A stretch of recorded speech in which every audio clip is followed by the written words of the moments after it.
감사합니다. 우리 한번 서로 인사할까요? 찬양이 감사하다 하니까 이참에 우리도 한번 슬쩍 껴서 서로 감사합니다라고 인사하겠습니다.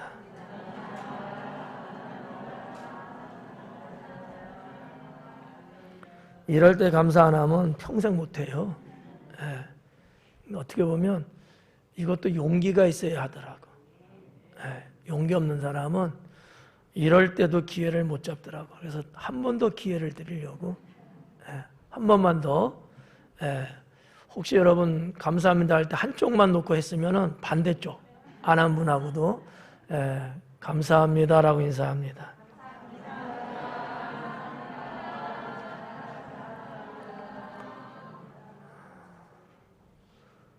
(5월) 달에 훌쩍 갔어요. 오늘 마지막 주일이기도 하고 이제 오늘까지 이틀을 남겨놓은 5월입니다. 이제 뭐 6월 하면 또 여름으로 또 생각들 하잖아요. 온도도 올라가고. 근데 또 코로나 시대에 6월 하니까 좀 더 희망적인 달이 되는 것 같아요. 백신 접종도를 좀 더 많이 할 수 있는 여력이 생기고 7월이 되면 좀 더 생활권이 안정되고 여러분들의 또 활동 범위도 넓어질 것 같기도 하고 이러한 어떤 소소한 일들이 좋은 소식으로 들려올 뿐만 아니라 정말 그러한 사회가 그러한 생활이 열려지면 좋겠습니다. 오늘 시편에 있는 말씀 본문 삼고 또 5월달 생활 실천표 그 자체를 제목으로 삼아서 더 복 있는 사람이 되라 하는 제목으로 말씀을 전하면서 함께 은혜 받기를 원합니다. 그래서 한 번만 더 인사하죠. 성도님은 복 있는 사람입니다 라고 인사합니다.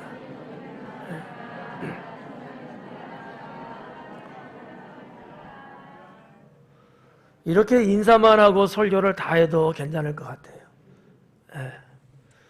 별론가 봐. 목사님 목 아파요 그러시는지 모르겠네.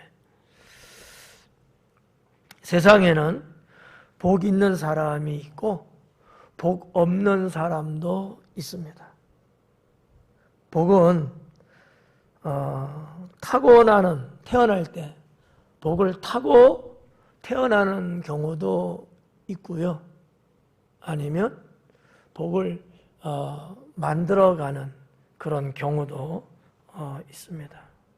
여러분은 기본적으로 복 있는 사람임에는 분명합니다. 왜 그럴까? 하나님을 믿고 있기 때문이죠.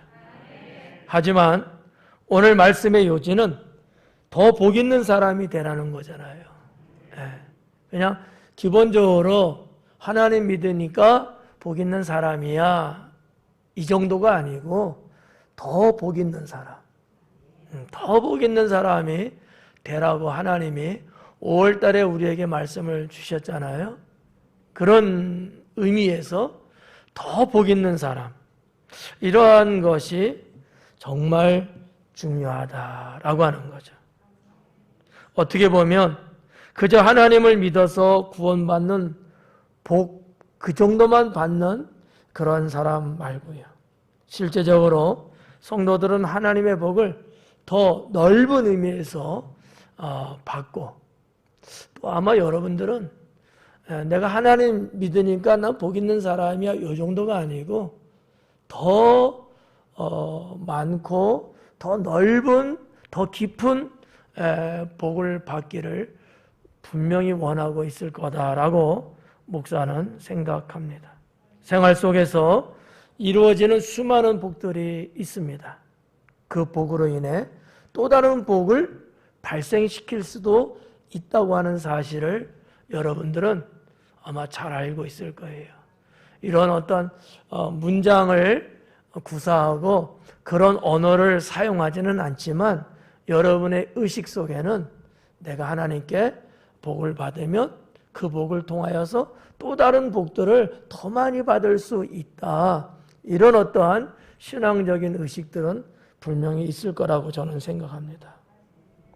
그렇다면 이제 우리는 어떻게 살아가는 성도가 되어야 더 복 있는 사람이 될 수 있을까라고 하는 문제를 제기하면서 거기에 대한 답을 몇 가지 전하고자 합니다.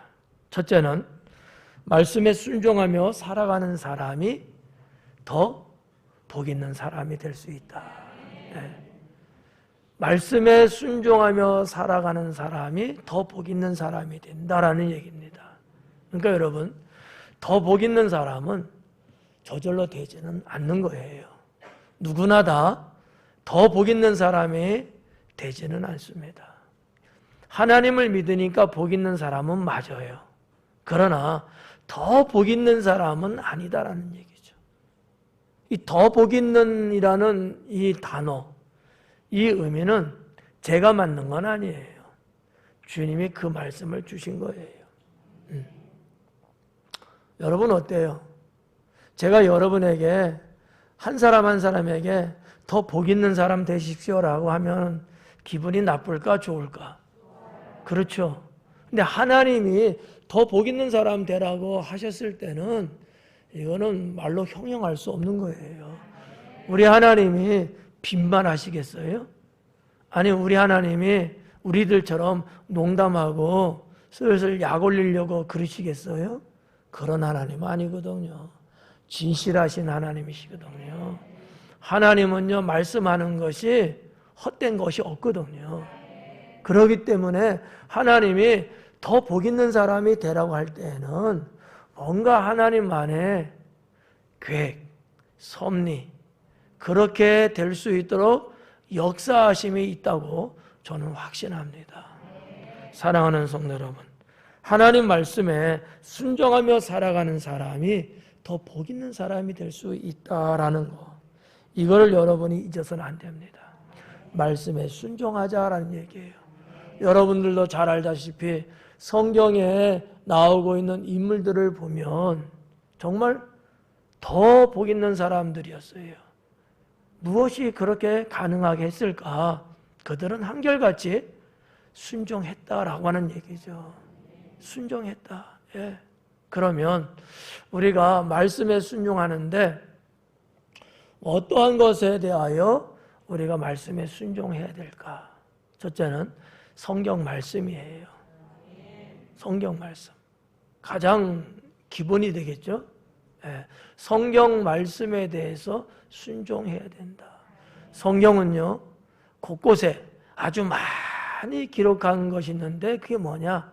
하나님의 율법을 지키고 또는 하나님 계명을 지키고 이런 자에게 복을 주신다 그랬거든요. 네. 그래서 뭐 율법, 계명 이거를 다 그냥 하나로 표현하면 성경 말씀이 있는 거잖아요.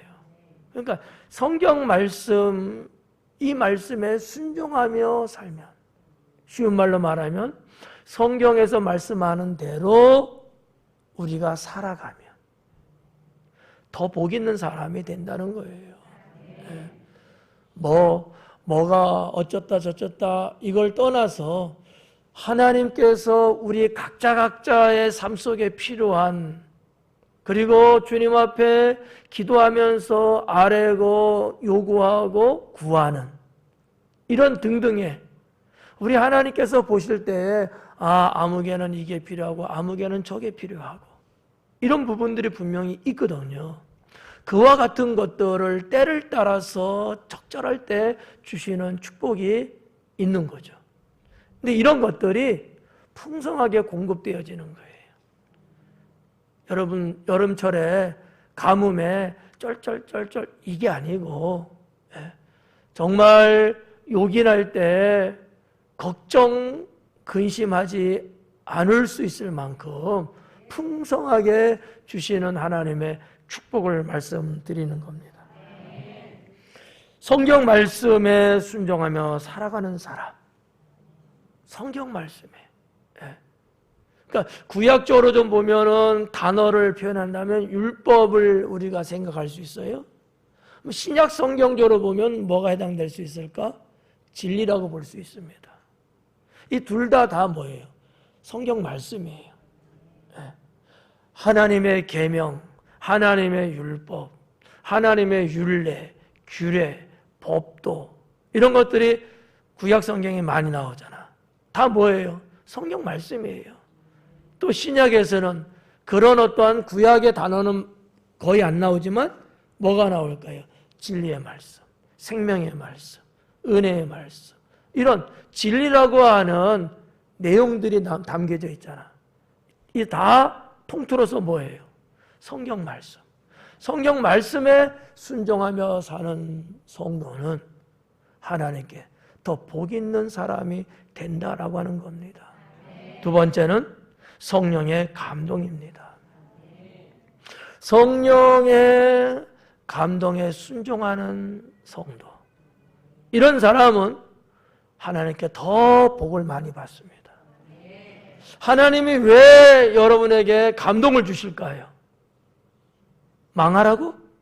죽으라고요? 아니죠. 잘 되라고.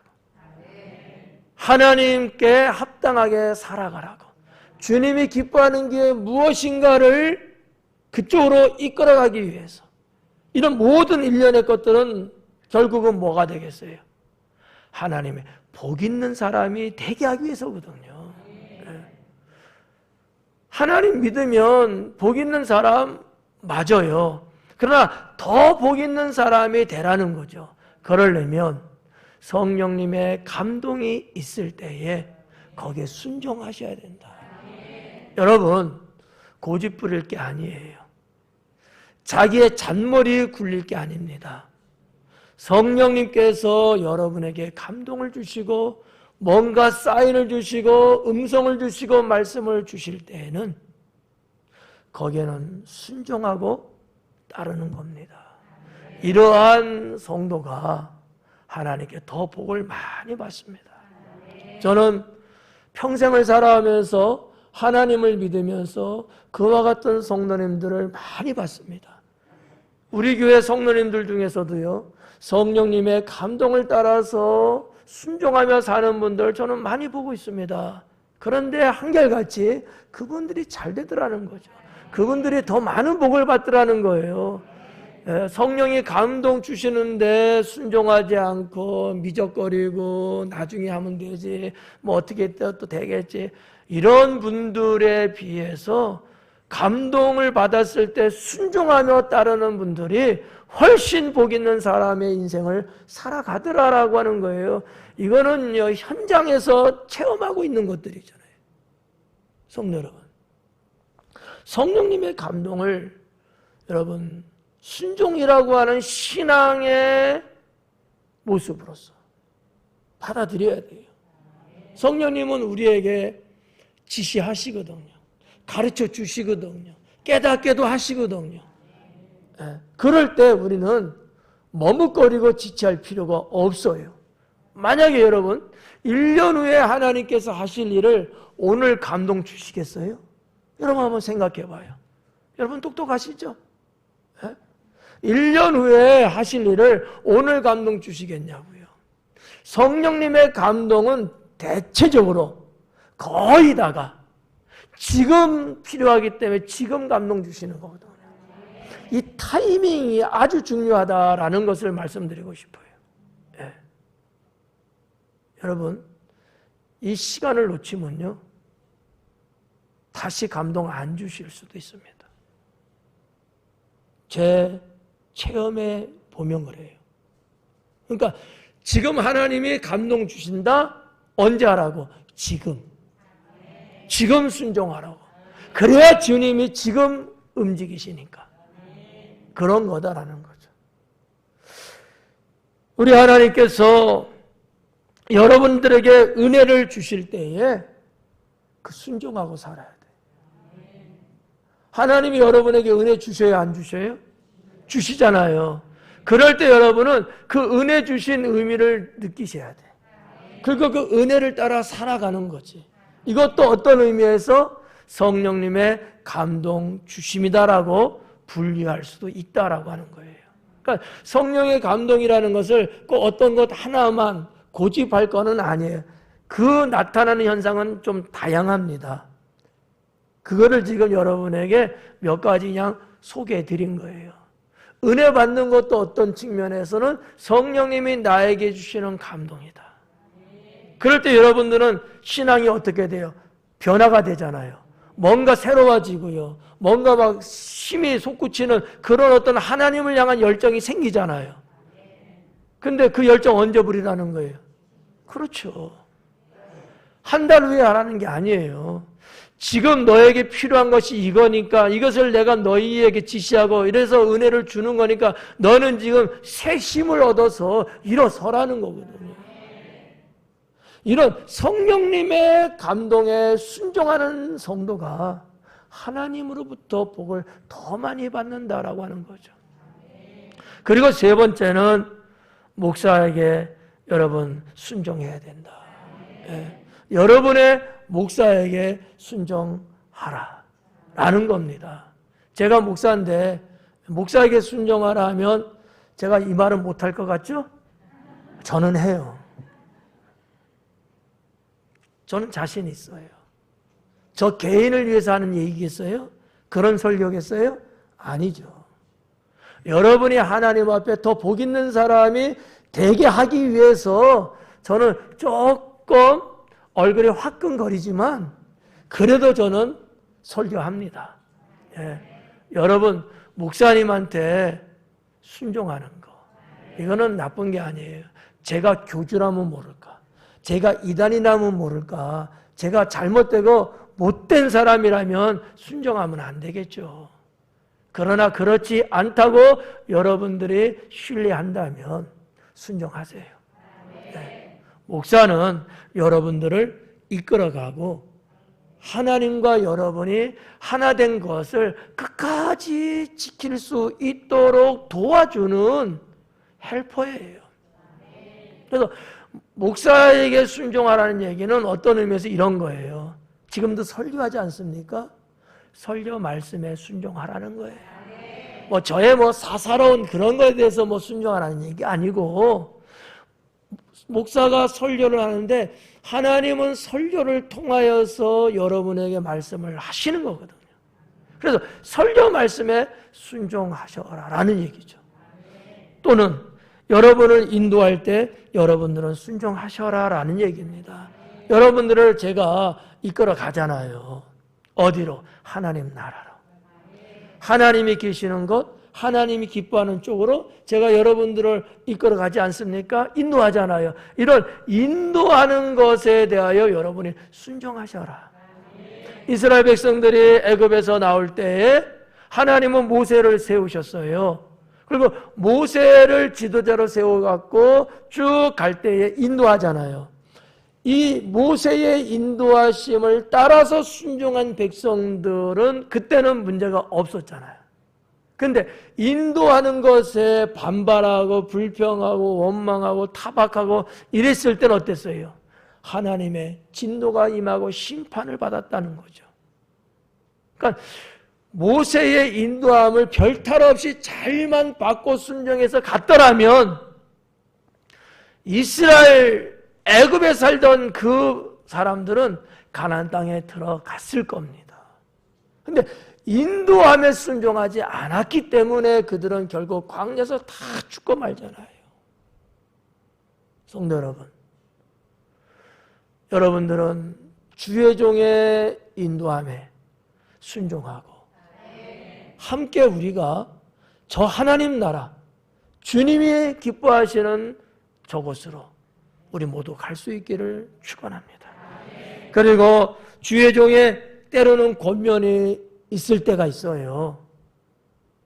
주의 종의 권면에 순종해라 라는 겁니다. 예. 여러분 목사가 목회를 하면서 여러분 성도들에게 때로는 필요에 의해서 권면합니다.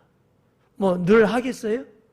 우리 어떻게 반주자도 할 때 여기 있는 목사가 늘 권면을 막 하고 그래요? 안 하죠? 특별한 경우에 한단 말이에요. 정말 필요를 느낄 때는 권면하잖아요. 그럴 때 순종하셔라 라고 하는 거예요. 그럴 때 순종해라. 그러니까 설교 말씀, 또 인도하는 것, 그리고 권면할 때 순종해라. 이렇게 순종하는 자가 하나님께 더 복을 받는다. 두 번째는 하나님께 드리며 살아가는 사람이 더 복 있는 사람이 됩니다. 하나님께 드리며 살아가는 성도, 하나님께 드리며 하나님께 바치면서 살아가는 성도가 복 있는 사람인데 더 복을 받는다라는 얘기예요. 여러분, 여기서 한번 생각해 보자고요. 하나님께 복을 한 10가지 받으면 어때요? 그것도 감사하죠? 10,000가지 받는다면 어떻겠어요? 표현이 그 정도밖에 안 돼? 한 10가지 받는다면 어떻겠어요? 10,000가지 받으면 어떻겠어요? 그렇지. 그렇지 않겠어요? 네.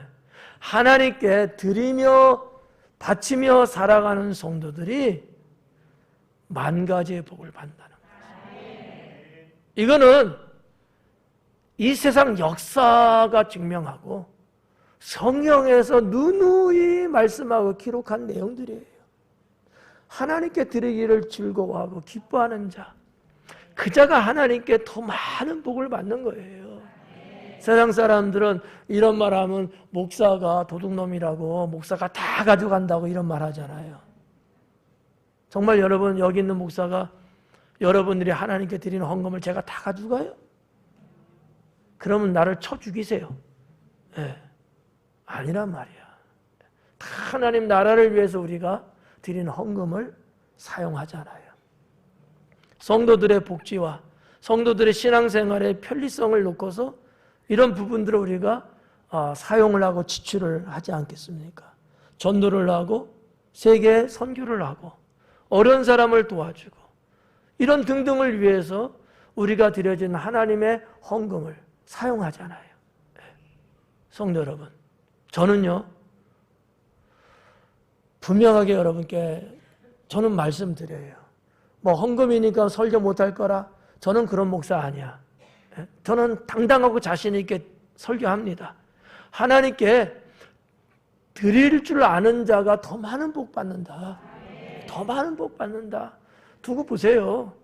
정말 어떤 사람이 하나님께 더 많은 복을 받는가 보면 알아요. 제가 굳이 말 안 하고 증명 안 해도 여러분 스스로가 알 수 있어요. 나 자신이 어떤지, 내 주변 사람들은 어떤지, 어떤 성도는 어떠고 어떤 성도는 어떤지, 이건 확인이라고 표현해야 되나? 명확하게 이건 드러나는 거거든요. 저는 그런 의미에서 하나님께 드리며 사는 그러한 성도가 되셔라. 하나님께 드리며 살아라. 나는 여러분께 확실하게 말씀드리고 싶어요. 저도 그렇게 살거든요.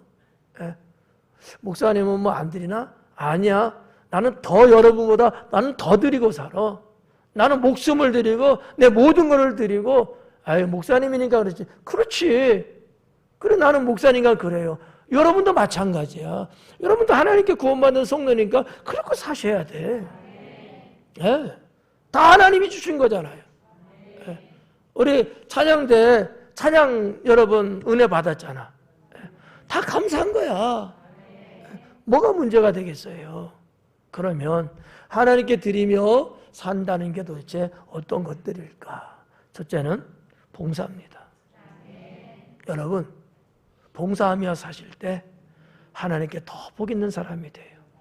봉사하며 살 때. 이 봉사 여러분 쉽지도 않고 어렵지도 않아요. 그냥 봉사가 뭐야? 수고하는 거야. 누가 뭐 할 때, 교회가 뭐 할 때, 뭐 어느 기관에서 뭐 할 때, 하나님이 어떤 일 할 때 내가 참여하는 거예요. 그리고 좀 일손이 되어주는 거야. 이 봉사죠. 쉽게 말하면 협력하는 거예요. 알아서 해. 뭐 난 몰라. 이러지 말고 협력하는 거야. 제가 뭐 도와드릴까요? 협력하는 거야. 이런 봉사. 이런 봉사하는 성도가 하나님께 더 복을 많이 받는다라는 거예요. 제가 이렇게 가만히 보면 말이죠, 우리 성도님들도 패턴이 있는 것 같아. 패턴이. 봉사할 때 보면 꼭 하는 사람만 해. 아는 사람은 죽어라고 안 해. 내가 그래서 쭉 다 이렇게 다 위층까지 다 하는 사람은 늘 합니다. 늘 해요. 아는 사람은요 보고도 안 해요. 보고도 씩 지나가. 예. 패턴이 있는 것 같아. 패턴이. 옛날 영화 제목으로 말하면 평행 이론이야. 좀 어려운 얘기일 수도 있지만 무슨 일이 생길 때 이렇게 하면은 무슨 일이 있을 때 똑같이 그 일을 한다는 얘기야. 평행 이론은. 그러니까 항상 똑같아. 하시는 분은 늘 봉사하셔요. 늘 도우려고 하고 협력하려고 하고 애쓰려고 하고 수고하려고 이런다는 거지. 안 하는 분은 늘 안 해. 자기 눈으로 보면서도 안 해. 소식을 들었는데도 안 해. 희한하대. 희한해. 하나님은 어떠한 일을 복 주시겠어요? 잘 생각해 봐요. 하나님이 복 안 준다고 땅치고 원망하지 말고, 누가 복 많이 받는다고 침 질질 흘리면서 시기 질투하지 말고 복 받을 수 있는 사람이 되자. 봉사예요. 이것도 하나님께 드리며 사는 거야. 봉사가 여러분 요거로만 됩니까? 아니잖아요. 참석하려면 시간도 내가 그거 좀 할애해야 되잖아. 때로는 여러분 이렇게 수고하시는 분들 고생한다고 드링크제 하나라도 살려면 돈도 조금 들어갈 수도 있잖아. 그런 거를 여러분 혜택을 누리면서도 한 번도 나는 해볼 생각을 못 하시는 분들이 꽤 돼. 그렇더라고. 예. 근데 하는 분 보면 늘상 하시더라고. 참 그것도 달란트야. 그런 사람을 하나님은 복을 주는 거예요. 복을 주는 거야. 나 같아도 줄 것 같아. 나 같아도. 나는 심성이 악하거든. 그런데도 나 같아도 줄 것 같아. 근데 선하신 하나님이 안 주시겠어요? 주시고도 남죠. 그리고 헌신입니다. 하나님께 드리며 사는 게 어떤 것일까? 헌신이에요. 이 헌신은 그냥 딱 한마디로 말씀드리면 드리며 사는 거. 그냥 물질로 섬기는 거야. 물질로. 헌신. 내 물질을 하나님께 드리는 거야, 그냥. 예. 뭐 헌금도 요 안에 포함될 수도 있고요. 뭐 헌금 그런 거 말고 그냥 우리가 신앙생활 같이 하면서 때로는 내가 이렇게 하는 거야. 여기도 봐봐요, 화분들. 이것도 다 이거 헌신한 화분들이잖아. 이런 거. 하나님께 물질을 내가 이렇게 헌신한 마음으로 드리는 거야. 이런 성도가 하나님께 더 복을 받는다. 여러분, 우리가 복이라는 것과 하나님이라는 것, 이 두 가지가 이게 연결이 없어요? 연결 안 된 관계일까요? 어떻게 생각하세요? 장미야, 어떻게 생각해? 하나님하고 복하고 아무 상관없을까? 있을까? 있지. 장미가 있다니까 있는 거야, 이건. 여러분도 똑같은 생각이시죠? 저도 동감이에요. 그렇다고 보면 하나님은 복 주시는 하나님은 분명해요. 그러나 아무는 아니더라는 거지. 아무나 복 주는 건 아니더라는 거예요. 복 받을 신앙, 복 받을 생활, 복 받을 마음. 뭔가 이러한 어떠한 매개체가, 뭔가 그러한 것들이 있는 자가 복을 받는다는 것을 우리는 성경에서 너무나 잘 알고 있는 것 아니겠습니까? 그리고 세 번째는 나눔이에요. 나눔은 한마디만 말하면 구제적이냐. 도와주는 거예요. 내 거 주는 거예요, 그냥. 나 2개 있는데 하나 가질래? 하나 주는 거고. 하나밖에 없어. 그럼 어떡하지? 나는 지금 필요가 없어. 근데 분명히 누군가 지금 필요할 거야. 그럼 어떻게 해요? 나누는 거, 주는 거예요. 뭐 이런 얘기 한번 들어볼까? 요즘은 이제 의식들이 많이 좋아져서 카시트 같은 거 있잖아. 카시트는 어떨 때 필요해요? 애들 어렸을 때 필요하잖아. 근데 필요해서 샀어. 잘 들어. 오해하지 말고 삐지지 말고 잘 들어요. 내가 카시트 샀어요. 그래서 애 몇 명 날 거야 이제. 첫애는 그래서 샀어. 둘째 날려면 가지고 있어도 돼. 날 생각 없으면 카시트 필요 없잖아. 카시트 필요한 사람에게 나누면 얼마나 좋을까. 목사님 둘째 날게요. 그래야 그러든지. 그러다가 둘째가 필요해서 쓰고 이제 필요가 없으면 셋째 날 거야? 아니면 나눌 거야? 무슨 말인지 아시겠죠? 내 거지만 나도 필요해서 산 거지만 이제 필요가 없을 때는 뭐 하나라도 이렇게 필요한 사람에게 나누는 거. 이 나눔이라는 거예요. 얘기하는 거예요. 나눔. 네.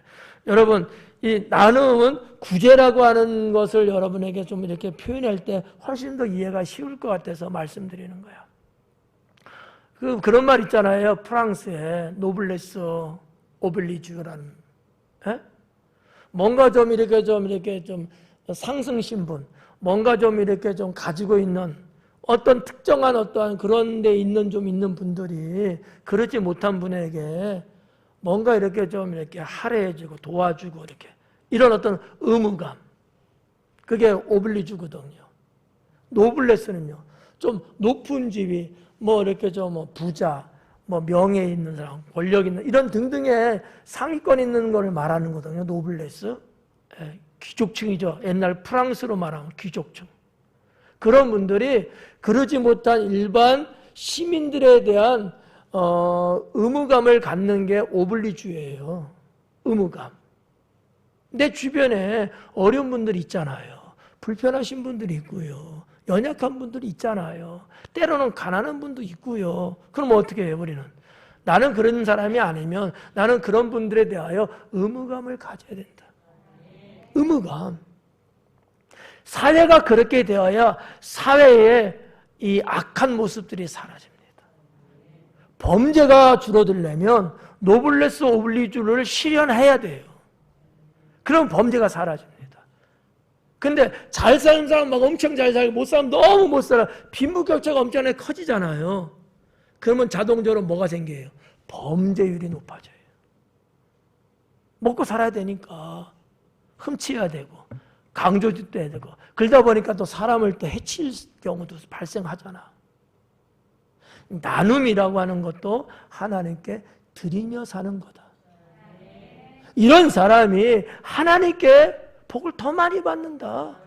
성경에서 그런 말씀 하시잖아요. 가난한 자에게 구워주는 것은 내게 구워주는 것이니 내가 갚으리라. 네. 성경에서 표현은 가난한 사람이라고만 했지만 연약한 사람, 불쌍한 사람, 어려운 사람, 병든 사람 등등의 다 그런 사람들이 대표적인 표현이거든요. 그런 사람에게 여러분 나누는 거 이건 하나님께 하는 거야. 하나님이 다 갚아주신대요. 30배, 60배, 100배로 말이죠. 그럼 당연히 더 복 있는 사람이 될 수밖에 없는 거죠. 네 번째는 헌금이다라고 볼 수도 있어요. 헌금이다. 헌금도 하나님께 드리는 거다. 아까도 슬쩍 언급했잖아요. 헌금도 하나님께 드리며 사는 거다. 그렇게 살아라. 예. 여러분 이 헌금이라는 거 하나님께 드리는 거잖아. 그렇지 않아요? 혹시 여러분 중에서 헌금 하나님께 드리는 게 아니고 목사님께 드리는 거 이렇게 생각하는 분 계셔요? 이거는 어린애들도 그렇게 생각 안 해요. 하나님께 드리는 거라고 다 믿고 있어요. 맞아요. 그럴 때 하나님은 더 복 있는 사람으로 축복하신다. 마지막 세 번째로 선하게 살아가는 사람이 더 복 있는 사람이 될 수 있습니다. 선하게 살아가는 사람. 선하게 살아가는 사람. 그러면 선하게 살아가는 유형은 어떤 것들이 있을까? 마음이에요. 마음. 선한 마음을 갖고 사는 거. 이해 가시죠? 선한 마음, 착한 마음 갖고 사는 거. 그런 사람이 하나님께 더 복을 받는다라는 거예요. 예. 이 착한 마음은 어떤 것들이 있을 것 같아요? 온화한 마음, 부드러운 마음, 포근한 마음, 따뜻한 마음, 이런 솜털과 같은 그런 마음이 있잖아. 남을 해치고 그냥 불편하게 만들고 억장 지르게 만들고 막 이런 아주 조금 악랄하고 괴팍하고 날카로운 이런 마음 말고 부드럽고 편하고 정말 좋은 그런 선한 마음들, 이런 마음, 그런 마음을 갖고 있는 사람이 하나님께 더 복을 받는다라는 거죠. 혹이나 이런 마음도 있어요. 불쌍히 여기는 마음, 성경적으로 말하면 긍휼히 여기는 마음. 여러분 산상수훈에도 말씀을 했잖아요. 긍휼히 여기는 자가 긍휼히 여김을 받고, 이런 자가 복이 있는 거잖아. 네? 봤을 때 불쌍하다는 느낌을 가져야 돼. 그런 마음을 가져야 돼.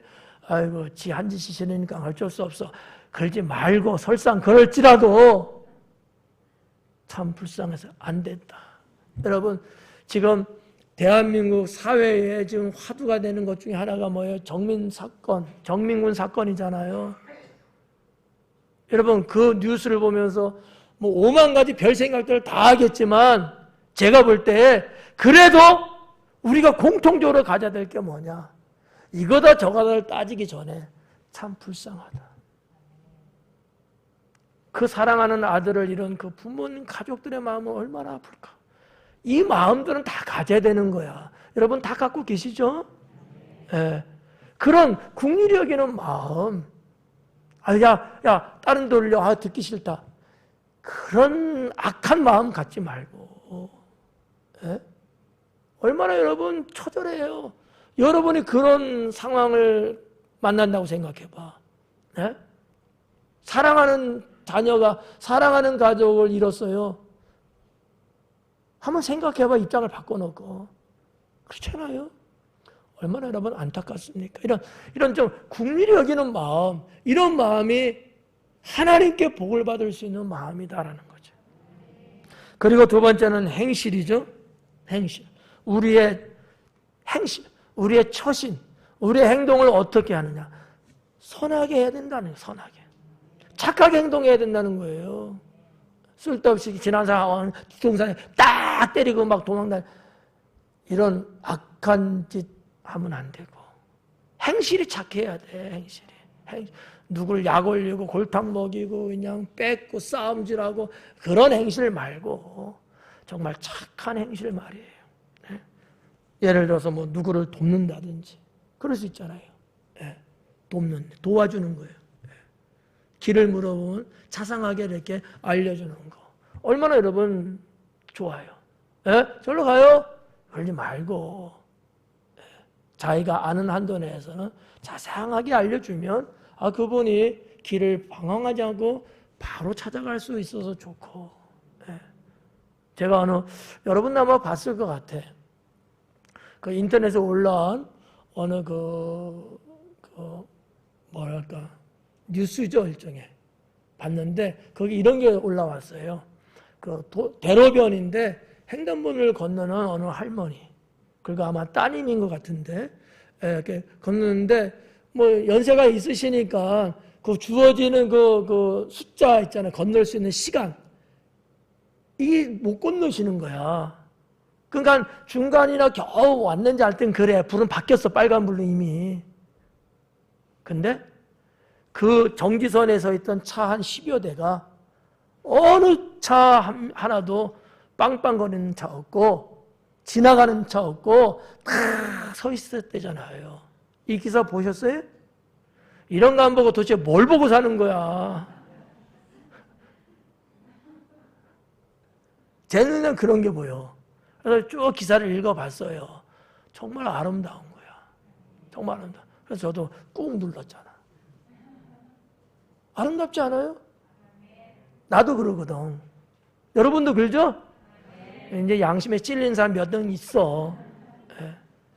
지나간다고 생각해봐요. 그 차도에 갇힌 그 어르신은 얼마나 불안할 것 같아. 가면 안 돼.